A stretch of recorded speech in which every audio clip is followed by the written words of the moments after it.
Job searching is tough. You put your blood, sweat, and tears into perfecting your resume and cover letter, only to be turned down time and time again. It's easy to feel discouraged, but it's important to remember that each interview is an opportunity to learn and to grow. If you're ever turned down for a job, seek out feedback from the interviewer to find out what you could have done better. They may be able to give you some insight into what could improve for next time. Was your resume not up to par? Did you not dress appropriately for the position? Did you come across as nervous or unprepared in the interview?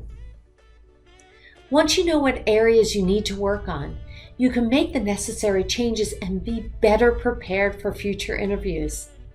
As frustrating as it may be to get rejected, remember that every no brings you closer to a yes.